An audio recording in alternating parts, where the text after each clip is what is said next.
Theoretical ক্লাসে প্রথমে যে জিনিসটা নিয়ে আমি আলোচনা করব সেটা হচ্ছে একটা এইচটিএমএল বা একটা ওয়েব পেজ ডিজাইন করার সময় আমাদের কি কি জিনিসের দিকে খেয়াল রাখতে হয়।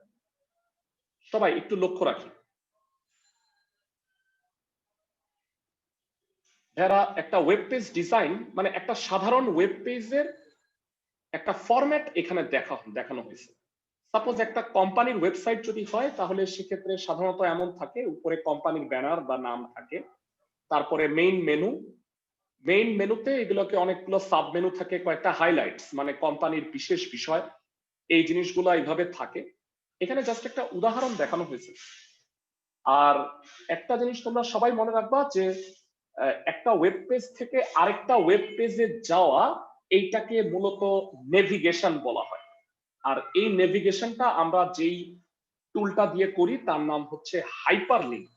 আমরা এই হাইপার লিঙ্কটাও শিখবো। আগামীকালকের ক্লাসে আমি তোমাকে নেভিগেশন দেখাবো কিভাবে এক ওয়েব পেজ থেকে আরেকটা ওয়েব পেজে যেতে হয়। তো এটা একটু জেনে রাখলা। এখানে মেইন মেনুগুলো থাকে। তোমরা নিশ্চয়ই জানো যে একটা ওয়েব পেজে মানে মেইন এটা হলো যে তোমার কি বলে মূল পেজটা আর কি, হোম পেজ বলতে পারি আমি। হোম পেজ থেকে আমরা বিভিন্ন মেনুতে গিয়ে যেটা আমাদের প্রয়োজন সেই অনুযায়ী আমরা ওয়েব পেজটা ভিজিট করি। এখানে দুইটা ওয়েব পেজের দেখানো হয়েছে, ডেমো দেখানো হয়েছে। আমাদের যে লাস্ট প্র্যাকটিক্যালটা আছে সেখানে আমরা দেখবো যে কিভাবে ওয়েব পেজের ফ্রেমিং করতে হয়। এক একটা অংশকে আমরা একটা পেজকে কিভাবে আলাদা আলাদা ফ্রেমে বিভক্ত করতে পারি। তো সেগুলোতে পরে যাচ্ছি। ডিজাইন করার সময় কি কি জিনিস খেয়াল রাখবা, তো সেই বিষয়গুলো একটু পয়েন্ট আকারে তোমাদের তুলে ধরতেছি। এই পয়েন্টগুলো তোমাদের মনে রাখতে হবে। প্রথমত যে জিনিসটা তোমরা খেয়াল করবা, সবাই খেয়াল করো, প্রথমত একটা ওয়েব পেজ ডিজাইন করার সময় খেয়াল রাখবা যে কেন এই ওয়েবসাইটটা তৈরি করা হচ্ছে, এক নাম্বার। দুই নাম্বার হচ্ছে এই ওয়েব পেজটা যে আমরা তৈরি করব এটা স্ট্যাটিক হবে নাকি ডায়নামিক হবে। এরা লাস্ট ক্লাসে আমরা তোমাদের স্ট্যাটিক এবং ডায়নামিক ওয়েব পেজের মধ্যে পার্থক্য দেখাইছিলাম, সবার কি মনে আছে? স্ট্যাটিক ওয়েব পেজ কি আর ডায়নামিক ওয়েব পেজ কি বলো একটু, অল্প করে আমাকে একটু বলো। স্ট্যাটিক ওয়েব পেজ হচ্ছে যেটা আসলে সময়ের সাথে সাথে খুব একটা পরিবর্তন হয় না, যেমন একটা কোম্পানির ওয়েব পেজ সাধারণত আপডেট না করলে দেখা যায় যে এক বছরের মধ্যে এটার তেমন কোনো চেঞ্জ হয় না। যারা ডায়নামিক ওয়েব পেজ বলতে আমরা বুঝাই যেটা টাইম টু টাইম চেঞ্জ হয়, যেমন আমাদের ফেসবুকের নিউজ ফিড, এটা কিন্তু ভেরা সেকেন্ডে সেকেন্ডে আপলোড হয়ে যায়, আপডেট হয়ে যায়, তোমরা সবাই জানো। তাহলে ফেসবুক একটা ডায়নামিক ওয়েবসাইট বলতে পারি। দেন এটা হচ্ছে থার্ড যে বিষয়টা, এটা দর্শক, কাদের জন্য তুমি ওয়েবসাইটটা তৈরি করতেছো, এই ওয়েবসাইটের মূল দর্শক কারা হবে। সাপোজ ধরো আমি যদি একটা ওয়েবসাইট তৈরি করি তাহলে আমি হয়তো তোমাদের বয়সী 18 থেকে 20 বা এই বয়সী যারা আছে এদের এইজটা চিন্তা করে ওই অনুযায়ী আমি ওয়েব পেজটা ডিজাইন করব। সবাই নিশ্চয়ই বুঝতে পারতেছো। তাহলে সেই অনুযায়ী রেজলিউশন দিব। বাচ্চাদের জন্য যদি কোনো ওয়েব পেজ তৈরি করা হয় সেক্ষেত্রে একটু কার্টুন টাইপের, মানে যেন দেখতে আকর্ষণীয় হয়, এইভাবে সেট আপটা করতে হয়। তো দর্শকের কথা মনে রেখেও কিন্তু আমরা ওয়েব পেজ ডিজাইন করি। তারপরে হচ্ছে কি কি তথ্য আমাদের প্রদান করতে হবে, সেই প্রধান তথ্যগুলা যেন আমরা শুরুতেই পাওয়া যায়। তো বিষয়টা একটু খেয়াল করো যে সাপোজ একটা কোম্পানির ওয়েবসাইটে ঢুকতেছো তুমি, তো তুমি এটা খেয়াল রাখবা যে কিভাবে এই কোম্পানি সম্পর্কে তথ্য আমরা দ্রুত পেয়ে যাই, তো সেই জিনিসটা যেন মেনশন করা থাকে। আর ফাইনালি হচ্ছে রিসোর্স, যেগুলো এরা অনেক ক্ষেত্রেই আমরা অনেক ভুয়া ওয়েবসাইট দেখি, মানে যেগুলো কিনা রেজিস্টার্ড ডোমেইন কেনা থাকে না তাদের। তো সেজন্য আমাদের একটু খেয়াল রাখতে হবে যে যেই ওয়েবসাইটটা আমরা ঢুকছি সেটা রেজিস্টার্ড ডোমেইন কিনা, বা যারা এই ডোমেইনটা করছে সেই কন্টেন্টটা অরিজিনাল কিনা। আর প্লাস হচ্ছে আমরা এই ওয়েবসাইট থেকে যে তথ্যগুলা নিব বা ব্যবহারকারী যে তথ্যগুলা ফেরত পাবে সেই জিনিসটাও আমাদের ওয়েবসাইট তৈরি করার সময় খেয়াল রাখতে হবে। তো তোমরা যেটা করবা ভেড়া, 5টা পয়েন্ট মুখস্থ রাখবা, সেই অনুযায়ী কথাগুলা নিজের ভাষায় বানায় লিখলেও চলতেছে। সবাই কি আমার কথা বুঝছো? আরেকটা বিষয় হচ্ছে রিসোর্সের ব্যাপারে একটু বলে নিলে ভালো, সেটা হচ্ছে ব্যান্ডউইথের ব্যাপারটা। মানে একটা ওয়েবসাইটে মানুষ কি পরিমাণ ভিজিট করে পার মান্থ, সেই অনুযায়ী কিন্তু ব্যান্ডউইথটা ডিসাইড করা হয়। লাস্ট ক্লাসে মনে হয় একটা ব্যান্ডউইথের ম্যাপ দেখাইছিলাম, আমি কি ঠিক বলছি? দেখাই নাই? ও আচ্ছা আচ্ছা, ঠিক আছে, আমি তাহলে দেখাই দিব, কোনো সমস্যা নেই, আজকের ক্লাসে তাহলে দেখাবো। তো সেই জিনিসটা তাহলে আমাকে বলো, ফেসবুক ওয়েব পেজটা বা ওয়েবসাইটটা ব্যান্ডউইথ কি অনেক বেশি হবে না? মানে দেখা যায় যে তুমি তো দিনে প্রায় 100 বার ঢুকো ফেসবুকে, তো যতবার তুমি লগ ইন করতেছো ততবার পেজটা লোড করতে হয়, তার মানে এই ফেসবুকে কত ইউজার, তাদের সবার মানে ব্যান্ডউইথটা বিশাল হবে। তো এখানে উদাহরণের জন্য তোমাদের একটা মাইক্রোসফটের ওয়েব পেজটার ডিজাইনটা দেখানো হয়েছে, যে এখানে লোগোটা আছে মাইক্রো, এখানে হেডার আছে, হেডার গুলাতে তোমার কি কি মেনুতে তুমি যেতে পারো সেই জিনিসগুলা কিন্তু এখানে উল্লেখ করা আছে। প্লাস এখানে দেখবা অনেকগুলা হাইপার লিঙ্ক করা থাকে। হ্যাঁ, হাইপার লিঙ্ক জানো তো তোমরা নিশ্চয়ই, মানে নীল কালারে আন্ডারলাইন করা থাকে, এই দাগগুলো দেখছো না? এখানে ক্লিক করলে তুমি আরেকটা ওয়েব পেজে চলে যাও। জি ভাইয়া। সবাই কি জানো বিষয়গুলো? তো এই জিনিসগুলোও কিন্তু আমরা তৈরি করা শিখবো, কিভাবে ইমেজ হাইপার লিঙ্ক তৈরি করতে হয়, কিভাবে নর্মাল হাইপার লিঙ্ক তৈরি করতে হয়, এগুলো আমরা শিখবো। মোস্ট ইম্পর্টেন্ট একটা কোশ্চেন প্যারা এখন যেটা করতে যাচ্ছে, থিওরির জন্য খুব ইম্পর্টেন্ট একটা প্রশ্ন, সেটা হচ্ছে একটা ওয়েবসাইট তৈরি করার ধাপ সমূহ আলোচনা করো। তো 7টা পয়েন্ট আছে, পয়েন্ট অনুযায়ী কথাগুলো আছে, পয়েন্টগুলো দেখো। প্রথমত হচ্ছে তুমি যে ওয়েবসাইটটা তৈরি করবা তার তার জন্য তোমাকে আগে তথ্য সংগ্রহ করতে হবে। সাপোজ ধরো তুমি একটা সাপোজ তুমি একটা কোনো একটা কোম্পানি, কি বলবো, জুতার কোম্পানি, এর একটা ওয়েবসাইট তৈরি করতে যাচ্ছ। তো সেক্ষেত্রে তোমার কিন্তু এই মানে মেইন ডাটাবেসের জন্য তথ্যগুলো আগে, কিভাবে জুতাটা তৈরি হয়, প্রক্রিয়াকরণ, এই জিনিসগুলো সম্পর্কে তথ্য আগে সংগ্রহ করতে হবে।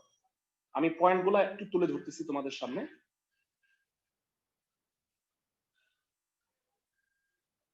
তো তথ্য সংগ্রহের মধ্যে খেয়াল রাখবা 4টা বিষয়।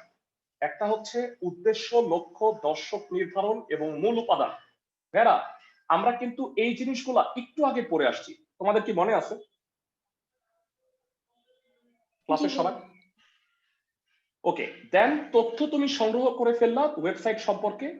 এবারে হচ্ছে তোমার একটা পরিকল্পনা তৈরি করতে হবে যে তোমার ওয়েবসাইটটা কেমন হবে। যে কোনো কাজের ক্ষেত্রে কিন্তু আমরা একটা পরিকল্পনা মাফিক কাজ করি, যে আমি ওয়েবসাইটের সাপোজ ফ্রেমিংটা করে ফেলবো, কিভাবে হবে, রেজলিউশন কত হবে, ইউজার কত হবে, সেই জিনিসগুলো চিন্তা করে ব্যান্ডউইথটা সেট করব। এই পরিকল্পনাগুলো দ্বিতীয়ত করে ফেলতে হবে। দেন হচ্ছে ইনফরমেশন আর্কিটেকচার। এটা নিয়ে আমি একটু পড়াবো, আসলে আগে একটা টপিক ছিল যেটা পড়ানো হয়নি। তো ওয়েবসাইটের বিভিন্ন আর্কিটেকচার আছে কিন্তু আমরা সেটা শিখবো। একটা হলো হায়ারার্কিয়াল, আরেকটা হচ্ছে ট্রি স্ট্রাকচার। ট্রি স্ট্রাকচার মানে হচ্ছে সাপোজ এটা মেইন পেজ, এখান থেকে শাখা প্রশাখা ছড়াইছে, এটা একটা। আরেকটা হচ্ছে হায়ারার্কিয়াল, মানে ব্যাপারটা হচ্ছে যে তুমি একটা ওয়েব পেজে গেলা, তারপরে তার থেকে আরেকটা ওয়েব পেজে গেলা, তারপরে আরেকটা ওয়েব পেজে গেলা। তো এই ধরনের আর্কিটেকচার গুলা আগে সেট করতে হবে যে কিরকম হইলে তোমার ওয়েব পেজটা সুন্দর হবে। পরবর্তীতে হচ্ছে ডিজাইন। সাপোজ তুমি ঠিক করে ফেলছো তোমার আর্কিটেকচার কেমন হবে, এবার তুমি ওয়েব পেজ ডিজাইন করবা, এইচটিএমএল এর কোড লিখবা, কোডিং করে ফেললা, কোডিং করে তুমি আউটপুটটা দেখলা। দেখার পরে খেয়াল করো ভেড়া, শুধুমাত্র এইচটিএমএল দিয়ে কিন্তু আসলে সুন্দর ওয়েব পেজ প্রকৃতপক্ষে হবে না। তার জন্য অনেক টুলস কিন্তু আমাকে ইউজ করতে হবে, এক্সট্রা প্রোগ্রামিং টুলস। মানে আমরা হয়তো ডিজাইন করব এমন যে সাপোজ একটা নাম উঠবে, মানে ব্লিঙ্ক করবে, বা একটা হচ্ছে গিয়া চলমান থাকবে কোনো একটা ইসে, এগুলো আমি দেখাবো। তো এই টুলস গুলা ইউজ করে এটা একটু সুন্দর করতে হবে উন্নয়নের ধাপে। ফাইনালি হচ্ছে পরীক্ষণ ও সংশোধন করব আমরা, মানে কোনো যদি কোনো ভুল থেকে থাকে সেগুলো আমরা চেক করব, টেস্ট করাবো, ডিবাগ করাবো। এবং লাস্ট 7 নাম্বার যেটা ধাপ, সাপোজ তোমার পুরাপুরি ওয়েব পেজটা রেডি হয়ে গেল, ফাইনালি তুমি এটাকে রক্ষণাবেক্ষণ বা সংরক্ষণ করে রাখবা।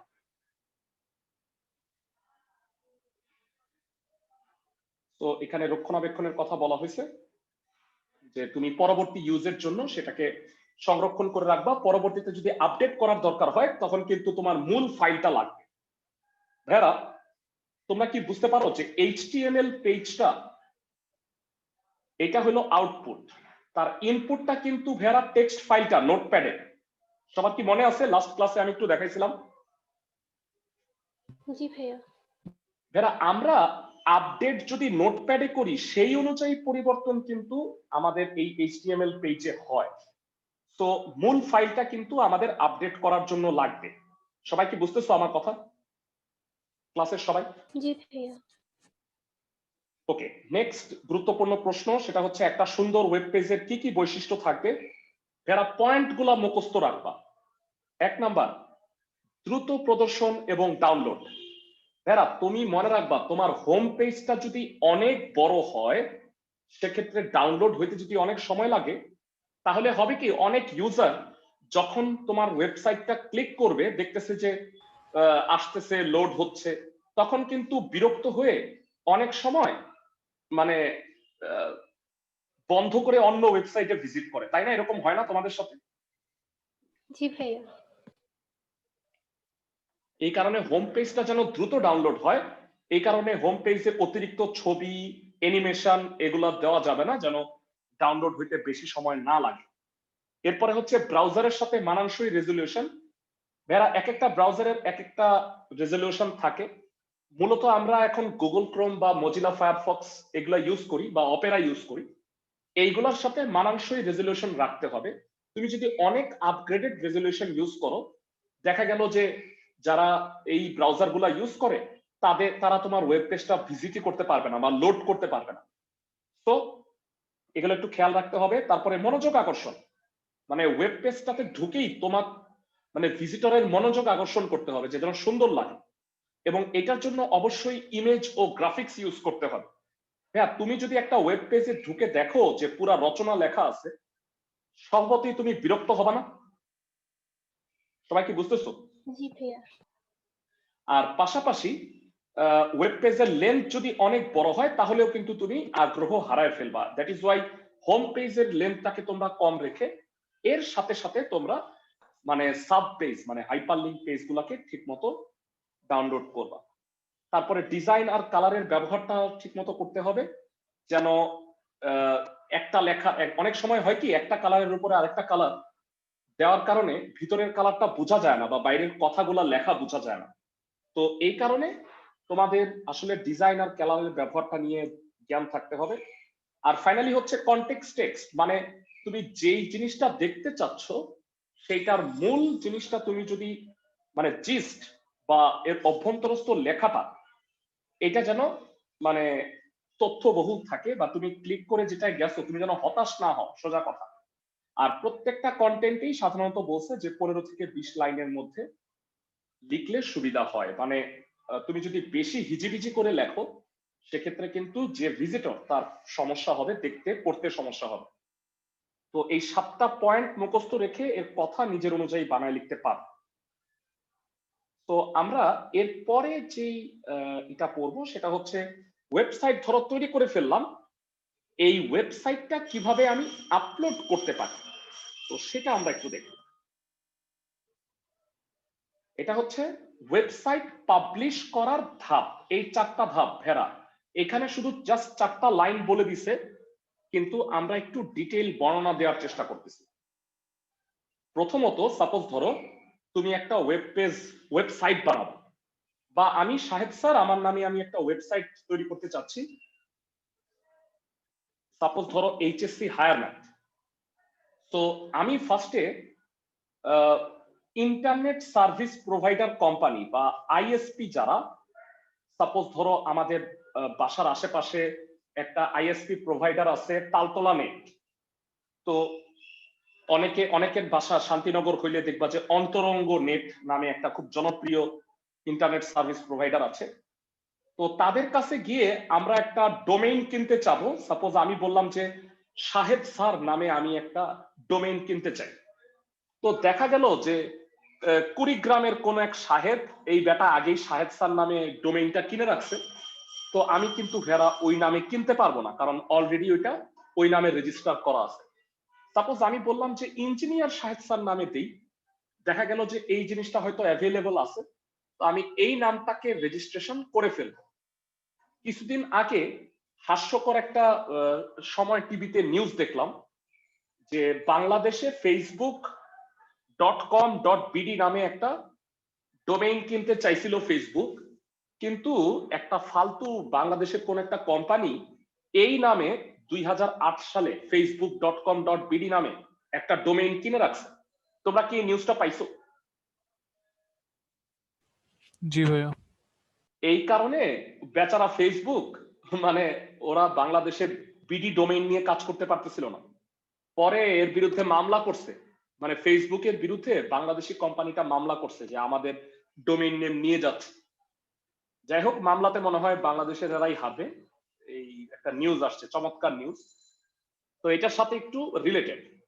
তার মানে আমি ডোমেইন নেমটা রেজিস্ট্রেশন করে ফেললাম ইঞ্জিনিয়ার শাহেদ স্যার নামে। এরপরে যদিও আমি তোমাদের ওয়েব পেজ ডিজাইন শেখাইতেছি, কিন্তু ভাইয়া আমি তো প্রফেশনাল ওয়েব পেজ ডিজাইনার না। মানে যারা এই প্রফেশনাল এই কাজগুলা করে তারা কিন্তু গ্রাফিক্স, ভিডিও, রেজুলেশন এগুলো নিয়ে অনেক কাজ পারে।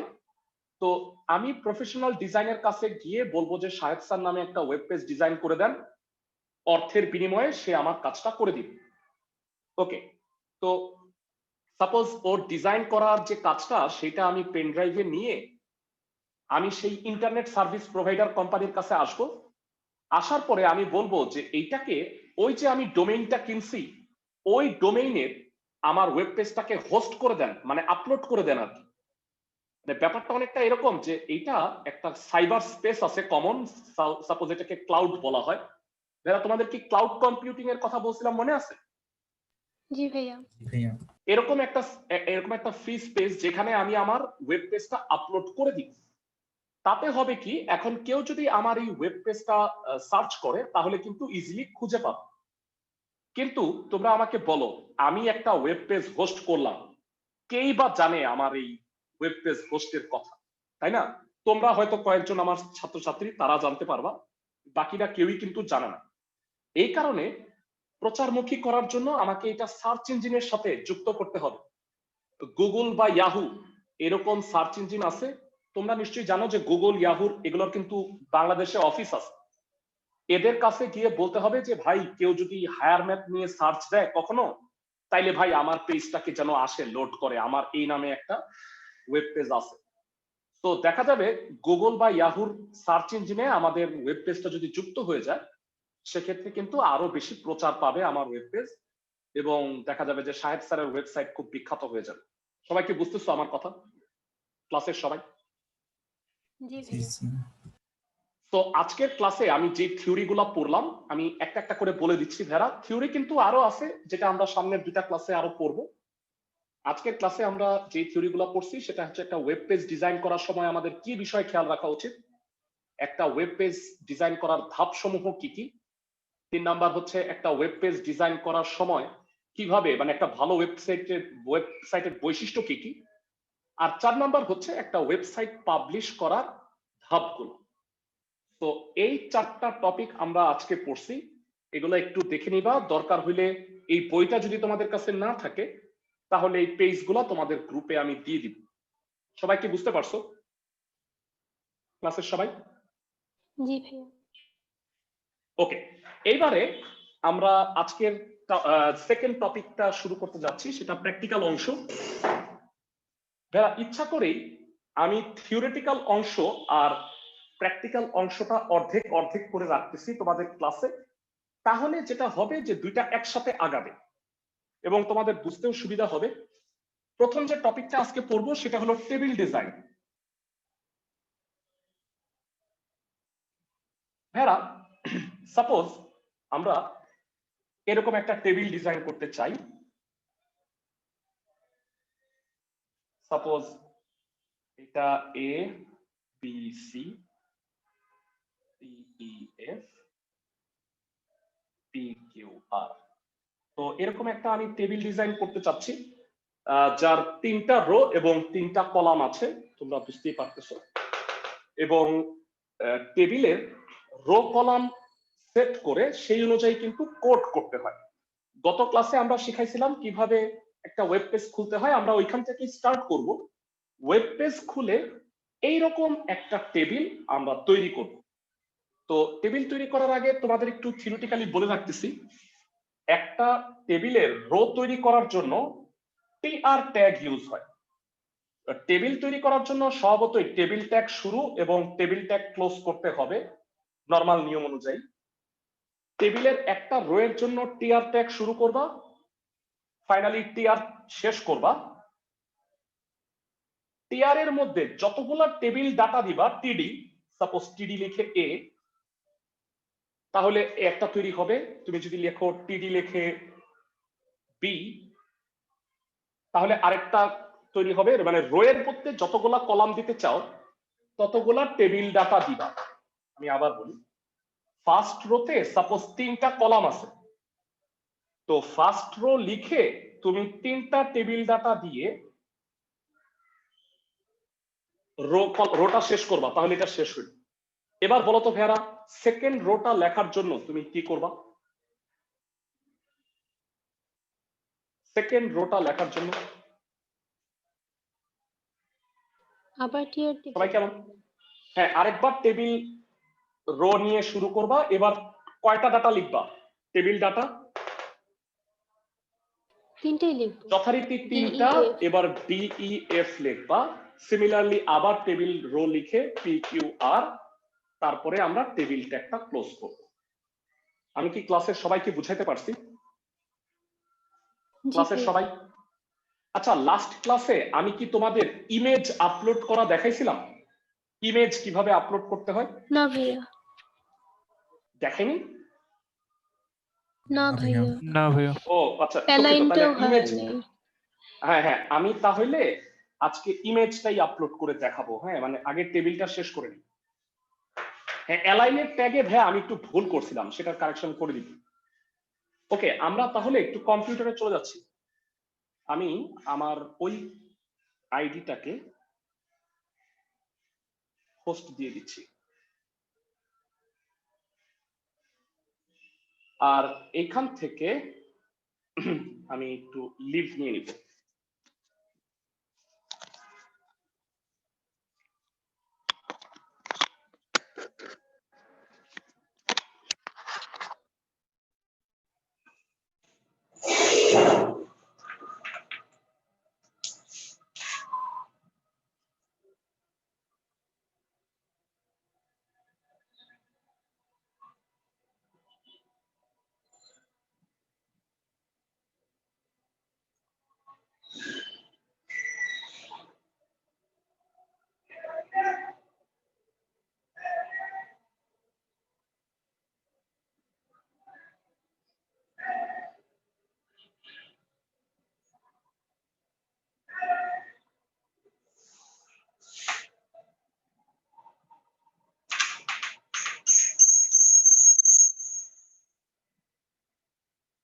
আমি আমার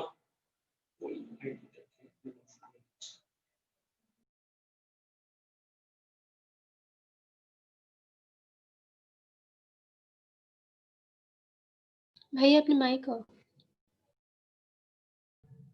আচ্ছা, এখন কি শুনতে পাচ্ছ ক্লাসের সবাই? জি ভাইয়া। ওকে, আমি আমার স্ক্রিন শেয়ার দিচ্ছি। এবার কি কম্পিউটার দেখতে পাচ্ছ ক্লাসের সবাই? জি ভাইয়া। ওকে, এবারে আসো আমরা প্রথম থেকে শুরু করতে যাচ্ছি কিভাবে আমরা একটা টেবিল আমাদের ওয়েব পেজে সংযোজন করতে পারি। তোমাদের গতকালকে আমরা বলছিলাম যে নোটপ্যাড সাধারণত আমাদের ডেস্কটপেই তোমরা খুঁজে পাবা। এটা হচ্ছে আমারটা নোটপ্যাড সফটওয়্যার, অনেকে হয়তো নোটপ্যাড প্লাস প্লাস সফটওয়্যারও ইনস্টল করা থাকে বিল্ট ইন, তোমরা চাইলে সেটাও ইউজ করতে পারো। আমাকে একটু জানাও যে একটা ওয়েব পেজ ডিজাইন করার জন্য কোন ট্যাগ ইউজ করা হয়? লাস্ট ক্লাসে বলছিলাম HTML। HTML tag. Very good. আচ্ছা, রেকর্ড কি হচ্ছে? জি ভাইয়া। ওকে, HTML এবং HTML ট্যাগ ক্লোজ। ওকে, তো HTML পেজ শুরু এবং ক্লোজ করলাম। এরপরে আসো বডি ট্যাগের ভিতরে যেটা লিখবো সেটা হচ্ছে সেন্টার ট্যাগ দাও এবং একটা টেবিল লেখো। সেন্টার ট্যাগের মধ্যে টেবিল। ওকে, এরপরে বলো তো ভাইয়ারা লাইন ব্রেক করার জন্য কোন ট্যাগ ইউজ হয়? কয়েকটা লাইন আমি ব্রেক করতে চাই। বিআর ট্যাগ মনে আছে সবার, ক্লাসের সবার? জি ভাইয়া। তুমি যদি লাইন গ্যাপ দিতে চাও সেক্ষেত্রে ব্রেক ট্যাগ দিলা দুইটা, তাহলে 2 লাইন পরে লেখাটা আসবে টেবিল। এরপরে আসো, টেবিলটা আমাদের কি ছিল? টেবিল ট্যাগ দিয়ে স্টার্ট করবা, টেবিল। আর তুমি যদি টেবিলের বর্ডার না দাও তাহলে যেটা হবে ভেরা, খেয়াল করো, শুধুমাত্র টেবিলটা তৈরি হবে, মানে এ বি সি, এটা বর্ডার থাকবে না। যেন বর্ডার দেওয়ার জন্য টেবিল বর্ডার ইকুয়াল টু 1 দিয়ে রাখলা, তাহলে টেবিলের একটা লাইন বর্ডার থাকবে। আর তুমি চাইলে টেবিলের হাইট আর উইডথ ফিক্স করে দিতে পারো। ভেরা আমি একটু তোমাদের বলে রাখি, এই যে আমাদের কম্পিউটার মনিটরটা তোমরা দেখতে পাচ্ছ, সেটা হচ্ছে 1168 বাই 748 মিলিমিটার। সো আমি যদি এটার হাইট আর উইডথ দিয়ে রাখি, সাপোজ উইডে আছে হচ্ছে 1168, তো আমি সাপোজ দিলাম হচ্ছে 600, আর হাইট দিলাম, হাইটে আছে 748, আমি দিলাম সাপোজ 300, তাহলে মোটামুটি এটা স্ক্রিনে ফিট হয়ে যাবে। আদারওয়াইজ যেটা হয়, এটা যদি না দাও তাহলে আমি একটা কাজ করি, প্রথমে এটা না দিই, তোমাদের দেখাই যে কি হয়। মানে এই লেখাটুকু লিখতে যতটুকু জায়গা লাগে শুধুমাত্র অতটুকু জায়গায় টেবিলটা তৈরি হয় এবং দেখতে আসলে খুব একটা ভালো লাগবে না। আমরা হাইট উইডথ না দিয়েই প্রথমে করি। সো এটাকে আমরা একটু সেভ করে নিই, দাঁড়াও, সেভ এই টেক্সটটাকে সাপোজ table.txt নামে সেভ করি। এখনো কিন্তু এটা টেক্সট ফাইল হিসেবেই সেভ করতেছি আমি, পরবর্তীতে HTML ফাইল হিসেবে সেভ করব। ওকে, আমরা টেবিলটাকে সেন্টারে রাখি।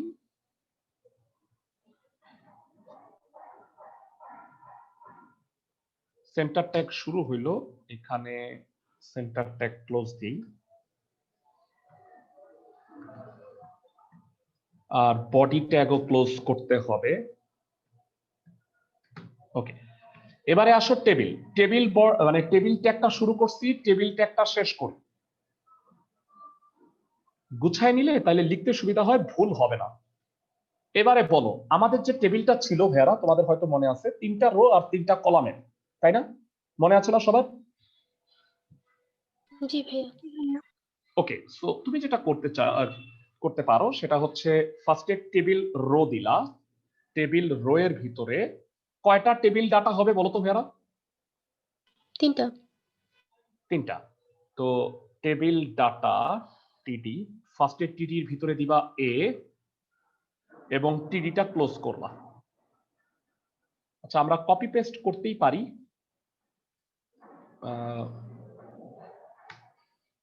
এর ভিতরে কি দিব সবাই বলো তো দেখি একটু। এটা বি আর সি। আর টেবিল রোটা ক্লোজ করলাম। তাহলে আমাদের এই টেবিলের একটা রো লেখা কমপ্লিট হয়ে গেল। সবাই কি বুঝতে পারছো ক্লাসের সবাই?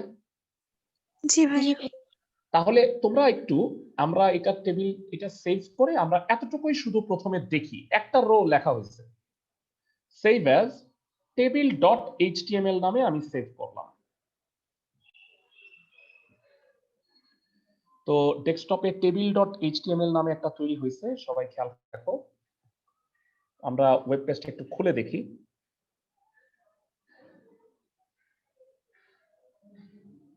একটু লোড হইতে সময় লাগতেছে।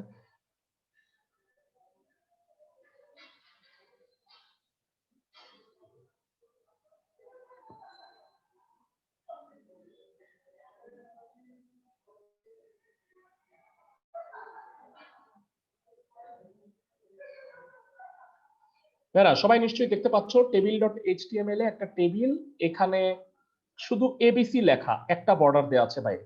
সবাই কি বুঝতেছো? ক্লাসের সবাই? জি ভাইয়া। তো অ্যাকচুয়ালি এখানে এবিসি লিখতে যতটুকু সময় লাগছে ততটুকুই কিন্তু জায়গা লাগছে, ততটুকুই সে ইউজ করছে। আমি যদি ভেরা এখানে হাইট আর উইডটা দিয়ে দিই তাহলে যেটা হবে সেই অনুযায়ী এটা কিন্তু সেট হবে। সবাই খেয়াল করো, উইড দিলাম 600, হাইট দিলাম 300। ওকে, সো এইটাকে আমরা সেভ করি।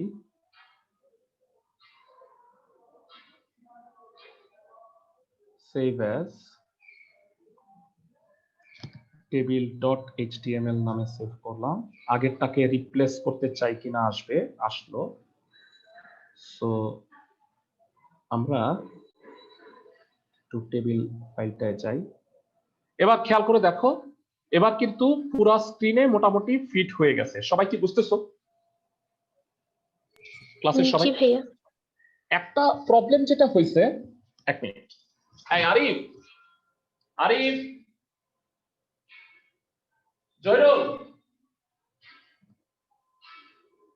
জহিরুল,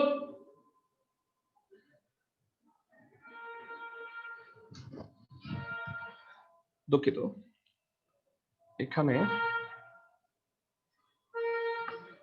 আমার কাছে এই মুহূর্তে সেটা নাই, আমি একটু নিয়ে আসতেছি, 1 মিনিট। আমি একটু শেয়ারিংটা, রেকর্ডটা পজ দিয়ে যাচ্ছি। ওকে, সবাই এবার টেবিলটা নিশ্চয়ই দেখতে পাচ্ছ।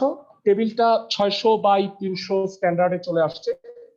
কিন্তু তোমাদের বলছিলাম ভাইয়ারা, বাই ডিফল্ট এটা লেফট অ্যালাইন থাকে লেখাগুলা। সবার কি মনে আছে ক্লাসের সবার? জি ভাইয়া। তো আমরা যদি লেখাগুলাকে সেন্টারে আনতে চাই তাহলে প্রত্যেকটায় যে টিডি এগেইনস্টে যে এবিসি আছে এটা কিন্তু সেন্টার ট্যাগটা দিতে হবে। সবাই কি বুঝতে পারো? মানে এবিসি এটাকে সেন্টার ট্যাগের মধ্যে আনতে হবে এবং ক্লোজ করতে হবে। সো আমরা একটা কাজ করি, এটা কপি পেস্ট করে দিই, তারপরে বিআরসি লিখে দিই, তাহলে মনে হয় বেটার হবে। সো এটা একটু ই করে দেখো, লোড করে দেখো। সবাই কি বুঝতে পারছো? লেখাগুলো মাঝখানে চলে আসলো ক্লাসের সবাই? জি ভাইয়া। ভেরা, তোমরা আমাকে এবার একটু বলো যে আমরা যদি এখানে শুধু আরো 2টা রো অ্যাড করতে চাই সেক্ষেত্রে কি করব? ক্লাসের কে কে বলতে পারবা? সাপোজ এই পুরোটাকে কপি করলা, ইন্টারেস্টিং দেখো, মানে এইভাবে লেখাটা আসলে খুবই ইজি। মানে এখানে কি ছিল তা মনে আছে তোমাদের? ডি ই এফ, আর লাস্টেরটা কি লিখছিলাম কার কার মনে আছে? পি কিউ আর। তার মানে আমাদের 3টা রো, প্রত্যেকটার মধ্যে 3টা করে করে কলাম। প্রথম রোতে আসবে এবিসি, দ্বিতীয় রোতে আসবে ডিইএফ, আর থার্ড রোতে আসবে পি কিউ আর। আমরা যদি এটাকে রিলোড করে দেখি তাহলে টেবিলটা পেয়ে যাচ্ছে। সবাই কি বুঝতেছো? জি ভাইয়া। ক্লাসের সবাই? জি ভাইয়া। ভাইরা, ক্লাসের সবাই এই টেবিলের কোডটা কি বুঝতে পারছো কিনা আমাকে একটু জানাও। প্রথমত আমরা এই সেন্টার ট্যাগ লিখছি, তো এটাকে আমি একটু বোল্ড করে দিই, বি ট্যাগ দিই এবং বি ট্যাগটাকে ক্লোজ করি, এবং এটা একটু আন্ডারলাইন লাইনও থাকুক, তাহলে দেখতে ভালো লাগবে যে এটা হলো হেডলাইন। সবাই কি বুঝতেছো ক্লাসের সবাই? জি ভাইয়া। জি ভাইয়া। হ্যাঁ, আমি সবার কথা মানে সবার কথাগুলো আসলে শুনতে পাচ্ছি না। সবাই কি বুঝতেছো? জি ভাইয়া। ভাইয়া, এই প্র্যাকটিক্যাল গুলা কিন্তু তোমাদের বসে করতে হবে। আজকে যে কাজগুলো করাবো মূলত টেবিল, ইমেজ যোগ করা, এগুলা কিন্তু পরীক্ষায় আসে। মানে আমরা তোমাদের বললাম যে আজকে তো সেকেন্ড ক্লাস, পঞ্চম ক্লাসটা শেষ হওয়ার পরে তোমরা সবাই একটা কমপ্লিট ওয়েব পেজ তৈরি করতে সমর্থ হবা। মানে হয়তো গ্রাফিক্সের কাজ পারবা না, কিন্তু বেসিক সবগুলা কাজই পারবা। সবাই কি বুঝতেছো? মানে একটা ওয়েব পেজ তৈরি করার জন্য যে বেসিক কাজগুলা করতে হয় সেই কমপ্লিট কাজগুলা তুমি কিন্তু করতে পারবা। এবং এই কোডগুলা দেখে তোমরা কিন্তু নিজের অনুযায়ী চেঞ্জ করে কোনটা কিভাবে করলে আরো সুন্দর লাগে সেগুলা কিন্তু তোমরা ফাইন্ড আউট করতে পারো। আমি কি বুঝাইতে পারতেছি সবাইকে? জি ভাইয়া। জি তো ভাইয়া। এটা গেল হচ্ছে একটা নরমাল টেবিল। সো আমি তোমাদের কাছে একটু জানতে চাই, এটাকে এডিট করব আমি।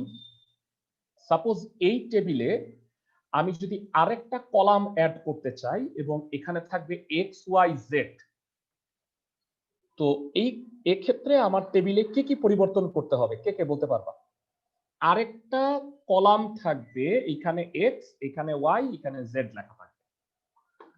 কি পরিবর্তন করবা তোমরা আমাকে একটু বলো কোডে।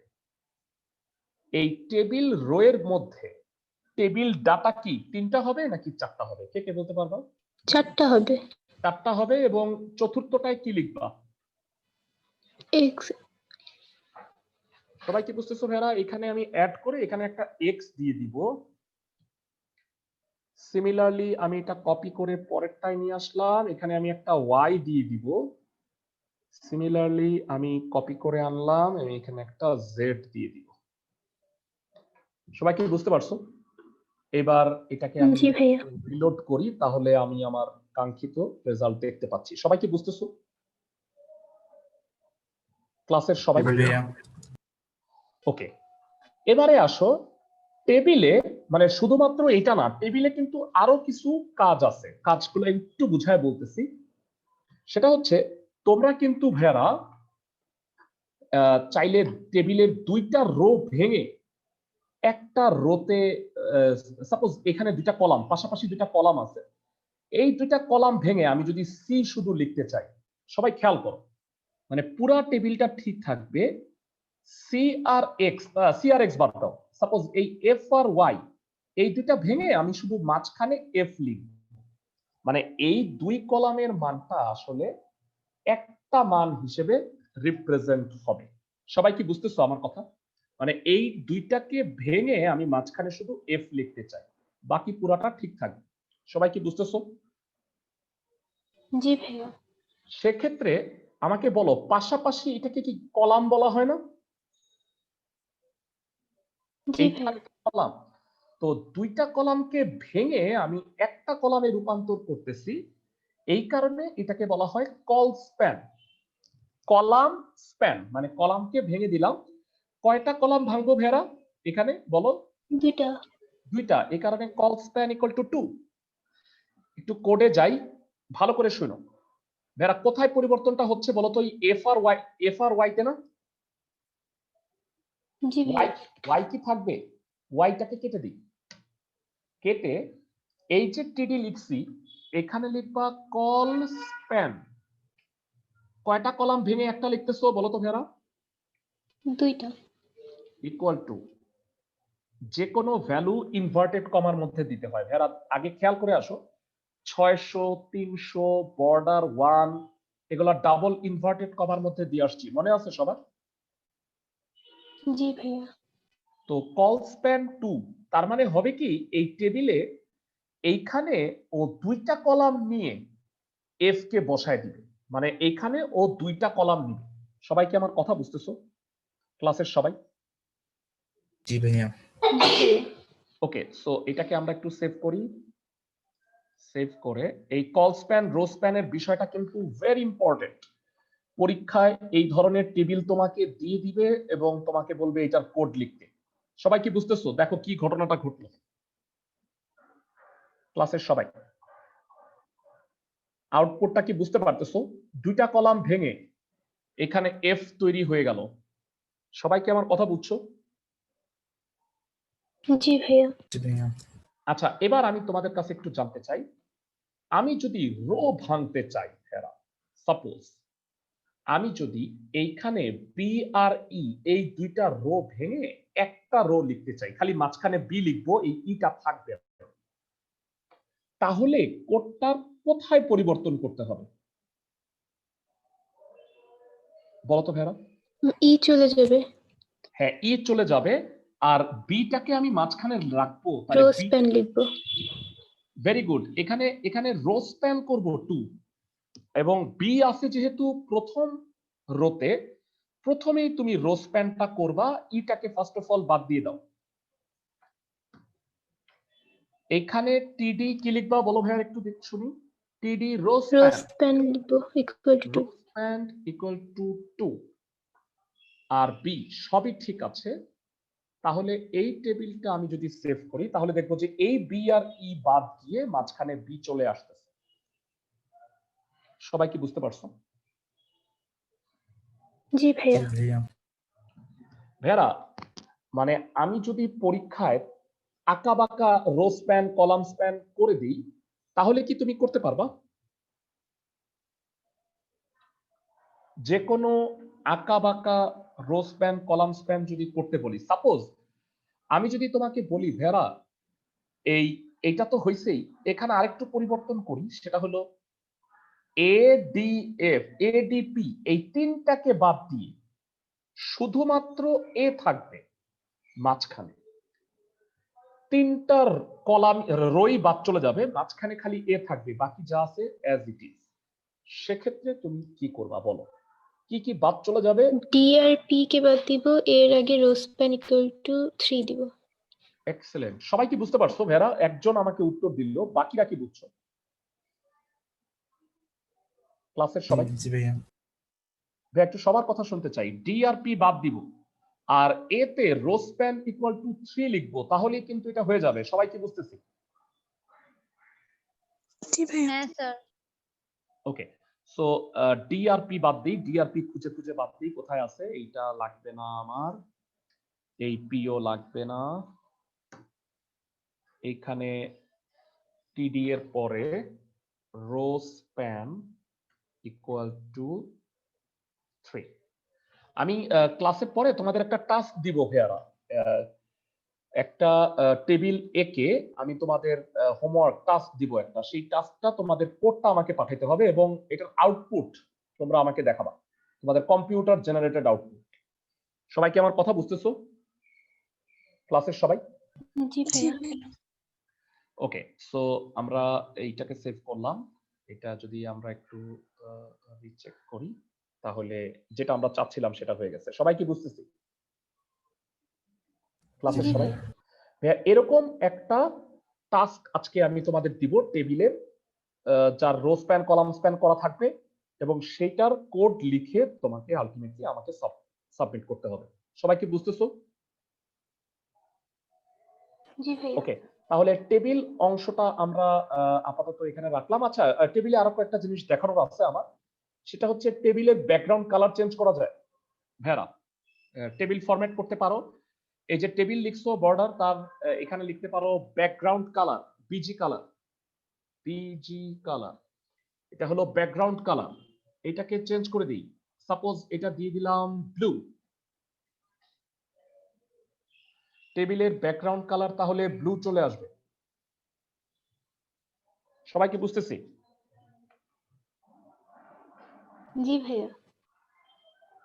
তো এটা যে কোনো কালার তুমি ইউজ করতে পারো, কালারের জন্য আবার আলাদা কোড আছে, সেটাও আমরা পড়াশোনা করব। সাপোজ এটা দিলাম রেড, ক্যাটক্যাটা হবে একদম। সবাই কি বুঝতেছি? টেবিলের চাইলে ব্যাকগ্রাউন্ড কালার চেঞ্জ করা যায়, তুমি কালারের কম্বিনেশন করতে পারবা একাধিক কালারের মধ্যে। আবার কিন্তু মানে যারা ডিজাইনার তারা যেটা করে যে কালারের মধ্যে আপ ডাউন করে, দুইটা কালার মিক্স করে, সুন্দর দেখা যায় এতে ওয়েবসাইটটা। সবাই কি বুঝতেছি? ওয়েব পেজটা দুঃখিত। জি ভাইয়া। ওকে, তো টেবিল সংক্রান্ত আরো কথাবার্তা আমরা সামনে আসবো। আমরা সামনের যে প্র্যাকটিক্যাল গুলো দেখবো সেখানে টেবিল করে অন্য কাজ করতে হবে হয়তো, তখন সেখানে আমরা আলোচনাগুলো করব। এবারে আসো আমরা চলে যাই হচ্ছে কিভাবে একটা ওয়েব পেজে ছবি যোগ করতে হয়। আমরা একটা পিকচার আপলোড করব আমাদের ওয়েব পেজে। তোমরা জানো যে যারা ছবি ছাড়া আসলে ওয়েব পেজ দেখতে খুবই মানে আকর্ষণীয় লাগবে না। তো এখানে কতগুলা ইমেজ আছে, সাপোজ একটা সুন্দর ইমেজ আছে যে তোমাদের দেখাই। আমি ওই গেছিলাম থাইল্যান্ড, ব্যাংককের মাদাম তুসো জাদুঘরে গেছিলাম। তো এই জাদুঘরে গিয়ে পাইছি হচ্ছে বিরাট কোহলির একটা মূর্তি। তো লোড হতে সময় লাগতেছে।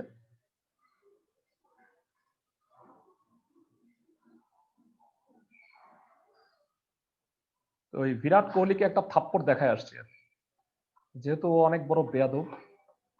যাই হোক, আমরা ধরো এই ছবিটা আমাদের ওয়েব পেজে যদি আপলোড করতে চাই, সেক্ষেত্রে তোমরা খেয়াল করবা যে এই ছবিটা কোথায় আছে। ছবিটা ডেস্কটপেই ইমেজ নামে একটা ফোল্ডার আছে। ইমেজ নামের ফোল্ডারের ভিতরে এই বিরাট নামে সেভ করা আছে। এটা জেপিজি ফরম্যাটের পিকচার।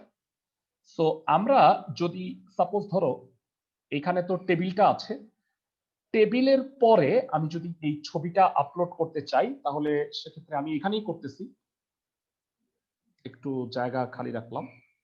টেবিলের পরে তুমি কয়েক লাইন ব্রেক দাও, তাহলে টেবিলের পরে যাবে ছবিটা। আমি 3 লাইনের মতো ব্রেক দিয়ে রাখলাম, এবং এইখানে আমি যদি ছবিটা অ্যাড করতে চাই, তাহলে তোমরা মনে রাখবা যে ছবি পিকচারের জন্য এমটি ট্যাগ ইমেজ ইউজ হয়, আইএমজি। ভাইরা তোমাদের কি মানে এমটি ট্যাগ আর কন্টেইনার ট্যাগ মনে আছে? যেই ট্যাগগুলো ক্লোজ করতে হয় সেগুলো হলো কন্টেইনার ট্যাগ, আর যেই ট্যাগগুলো শুরু হইলে শেষ করার প্রয়োজন নাই, মানে স্ল্যাশ দিয়ে ক্লোজ করার প্রয়োজন নাই, ওইগুলাকে এমটি ট্যাগ বলে। মনে আছে সবার? যেমন ব্রেক, ইমেজ, এগুলা কিন্তু এক একটা এমটি ট্যাগ। ব্রেক ট্যাগকে ক্লোজ করতে হয় না। আমি কি বুঝাইতে পারতেছি? জি ভাইয়া। ওকে, ইমেজ লেখার পরে ইমেজ এসআরসি, ইমেজ সোর্স, এখানে দিতে হবে তার ইমেজটার ইউআরএল।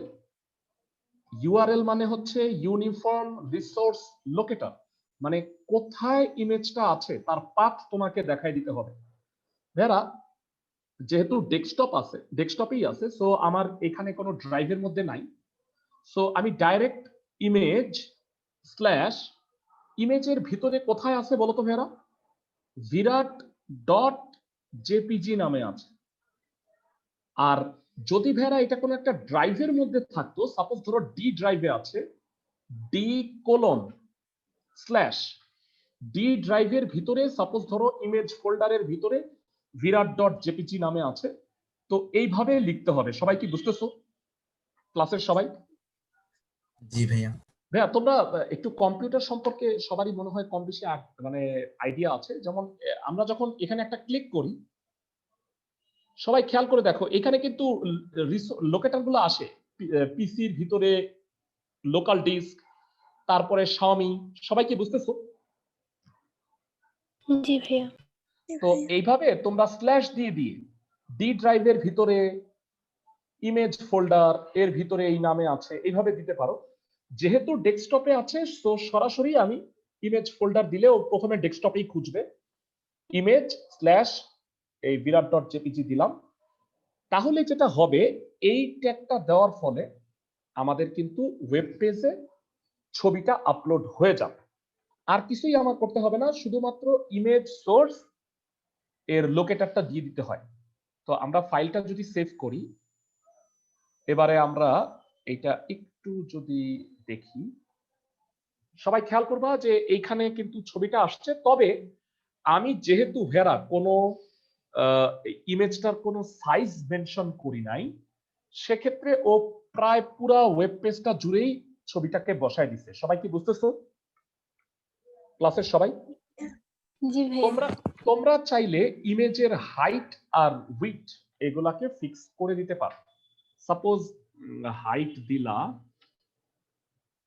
হাইট দিলা হচ্ছে 200, উইডথ দিলা, উইডথ একটু বেশি দাও 300, তাহলে কিন্তু পিকচারটা ওই অনুযায়ী সেভ হয়ে যাবে। এবং দেখবা যে টেবিলটার চেয়ে কিন্তু একটু ছোট হয়ে যাবে, কারণ টেবিলটার উইডথ ছিল 600। সবাই কি বুঝতেছি জি ক্লাসের সবাই? জি ভাইয়া। ক্লাসের সবাই কিভাবে একটা ওয়েব পেজে টেবিল যোগ করতে হয় এবং ইমেজ যোগ করতে হয় তা কি বুঝতে পারতেছো? জি ভাইয়া। ওকে, সো আমরা যদিও এখানে ভিডিও যোগ করা, অডিও ফাইল কিভাবে যোগ করা যায় সেই জিনিসটাও আছে, তবে সেই জিনিসটা আমি কালকের জন্য রাখতেছি। তোমাদের আজকে এর পরের যে টপিকটা পড়াবো সেটা হলো লিস্টিং ভেরা। তো আমি আসলে একটু এই বইয়ের কপিটা থাকলে ভালো হইতো, তারপরেও আমি একটু এখানে দেখাচ্ছি তোমাদের। ভাইয়ারা, অনেক সময়ই আমাদের ওয়েব পেজে লিস্ট করার প্রয়োজন হয়। সাপোজ ধরো তোমরা কয়টা বিষয় পড়তেছো, এইচএসসি তে মোট 7টা বিষয় পড়তেছো। তো এই 7টা বিষয়ের আমি যদি একটা লিস্ট তৈরি করতে চাই, তো এটাকে অর্ডার লিস্টও করতে পারি। সাপোজ 1 2 3 4 5 6 7, অথবা তুমি A B C D E F G পর্যন্ত বলতে পারো, অথবা তুমি রোমান সংখ্যায়ও কিন্তু লিস্টিংটা করতে পারো। আদারওয়াইজ আনঅর্ডার লিস্টও আছে। অনেক সময় আনঅর্ডার লিস্টে তোমরা করো না, এই যে গোল সাইন দিয়ে, তারপরে বা ধরো যে চারকোনা স্কোয়ার সাইন দিয়ে কোনো নাম্বার থাকলো না। সবাই কি বুঝতেছো লিস্টিং এর ব্যাপারগুলো? জি ভাইয়া। তো আমি তোমাদের 2 ধরনের লিস্টিং দেখাচ্ছি, একটা অর্ডার এবং একটা আনঅর্ডার লিস্ট। আমি এই এই পুরা ইসের মধ্যেই করতেছি না, আরেকটা নতুন ফাইল খুলি লিস্টিং এর জন্য, আমার জন্য ভালো হবে। একটা নিউ ফাইল দিলাম। ভাইয়া, যে কাজগুলো আজকে দিচ্ছি তোমাদের কিন্তু অবশ্যই সেটা করতে হবে। Order and unorder list.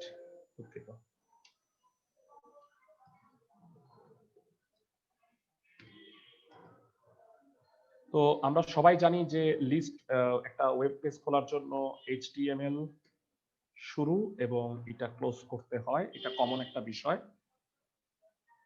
So এর ভিতরে বডি ট্যাগ দিলা এবং এটা ক্লোজ করবা। এর ভিতরে হেডিং দাও, ফার্স্ট হেডিং সেন্টারে লিখবা, সেটা হচ্ছে এইচএসসি সাবজেক্টস।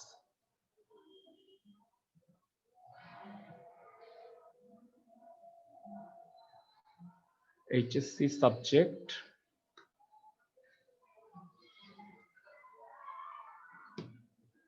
তো এটাকে আই থিংক আন্ডারলাইন দিলে ভালো হবে।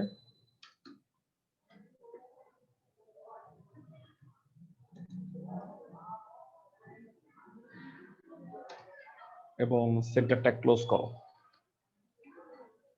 ফাইন। আর হেডিং ট্যাগটাও ক্লোজ করো। সো আমাদের মোটামুটি এটা হয়ে গেল। এবার আমরা লাইন ব্রেক করে লিস্টিংটা করব। প্রথমে আমরা অর্ডার লিস্টিং করব। অর্ডার লিস্টের ট্যাগ হচ্ছে OL, order list. OL type দিবা। ওএল টাইপ দেওয়ার পরে ওএল টাইপের মধ্যে বিভিন্ন জিনিস আছে। বাই ডিফল্ট সেটা 1 2 3 4 5 6 হয়। তো ওএল টাইপ 1 দিলাম। এবার লিস্ট করো। ভেরা, তোমাকে কষ্ট করে 1 2 3 4 লিখতে হবে না, দেখো সুন্দরভাবে হয়ে যাবে। লিস্ট, প্রথম সাবজেক্ট কি পড়ো? বাংলা। List tag close. এবার ক্রমান্বয়ে লিস্টটা করে যাও। 7টা বিষয়। ওয়েল ক্লোজ করো। Okay, Bangla, English, English, higher math,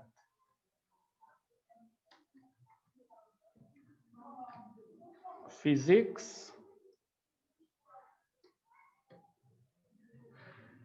chemistry. সহজ, অর্ডার লিস্টিংটা অনেক সহজ। Chemistry, biology and ICT. Finally ICT. তো এখানে যেটা হবে যে যেহেতু ওয়েল টাইপ 1 দিছি আমি, তাহলে 1 2 3 4 5 6 7 বাংলা থেকে আইসিটি পর্যন্ত একটা লিস্ট তৈরি হবে। আমরা যদি এটাকে সেভ করে নেই এবং save as order and unorder list dot HTML নামে সেভ করি, খেয়াল করো এখানে অর্ডার এন্ড আনঅর্ডার লিস্ট তৈরি হয়েছে এবং সেটা এইচএসসি সাবজেক্টস 1 2 3 4 5 6 7 একটা লিস্টিং তৈরি হয়ে গেছে। সবাই কি বুঝতে পারছো? ক্লাসের জি সবাই? ভাইয়া। জি ভাইয়া। ইন্টারেস্টিং বিষয়টা হচ্ছে তুমি যদি জাস্ট ওয়েল টাইপটা চেঞ্জ করে বড় হাতের এ দাও, খুবই মজার বিষয়। দেখো, টাইপটা খালি চেঞ্জ করে দাও, তাহলে দেখো লিস্টিংটা টাইপ চেঞ্জ হয়ে যাবে, হয়ে যাচ্ছে এবিসিডি ইএফজি। সবাই কি বুঝতেছো? জি ভাইয়া। আরো ইন্টারেস্টিং বিষয়, তুমি যদি ওয়েল টাইপটা দাও আই রোমান সংখ্যায়, তাহলে দেখো এটা রোমান সংখ্যায় 1 থেকে 7 হয়ে গেছে। অর্ডার লিস্টিংটা কি বুঝতে পারছো? জি ভাইয়া। শুধু ওয়েল টাইপটা মেনশন করবা আর লিস্ট করবা বাকিগুলা। আশা করি সবাই বুঝতে পারছো। এবারে আসো, আমি যদি আনঅর্ডার লিস্ট করি, সাপোজ আনঅর্ডার লিস্ট ইউএল, আর এখানে ইউএল ট্যাগটা ক্লোজ করবা। আনঅর্ডার লিস্টের মধ্যে বিভিন্ন হয়, স্কোয়ার, সার্কেল। তো ফার্স্ট অফ অল দিলা সার্কেল বা স্কোয়ার। স্কোয়ার দিলে যেটা হবে, এই সেটা জাস্ট প্রত্যেকটা একটা স্কোয়ার বর্গ হয়ে যাবে। দেখো সবাই কি বুঝতেছো? আনঅর্ডার লিস্ট, কোনো অর্ডার নাই, এখানে ক্রম নাই। বেটা তোমাদের কি জি মনে ভাইয়া। আছে সংখ্যা পদ্ধতিতে আমরা পড়ছিলাম পজিশনাল এন্ড নন পজিশনাল? এটা হলো নন পজিশনাল, মানে সবই এক। সবাই কি আমার কথা বুঝতেছো? জি ভাইয়া। জি ভাইয়া। আর সিমিলারলি আমরা কিন্তু মানে এটাকে সার্কেলও দিতে পারি, তাহলে এটা যেটা হবে গোল হবে। মানে সবাই কি বুঝতেছি? জি ভাইয়া। তো সাধারণত আমরা স্কোয়ার আর সার্কেলই দেই আনঅর্ডার লিস্টে, আর অর্ডার লিস্টে দেই হচ্ছে রোমান সংখ্যা, অক্ষর অথবা normally numeric number. So order and unorder লিস্টটা টপিকটা ছোট ছিল দেখে আমি একটু দেখাই নিলাম আজকে। আর মূলত তোমাদের যেটা সবচেয়ে ইম্পর্টেন্ট টপিক সেটা হচ্ছে টেবিল। তো টেবিলের একটা কাজ তোমাদের আজকে গ্রুপে আমি দিয়ে দিব, সেটা কোড লিখে তোমরা আমাকে পাঠাবা। সবাই কি আমার কথা বুঝছো? জি ভাইয়া। ওকে, ইনশাল্লাহ কালকে দেখা হবে। এখান থেকে আমরা পড়াগুলো কন্টিনিউ করব। ভালো থাকো সবাই।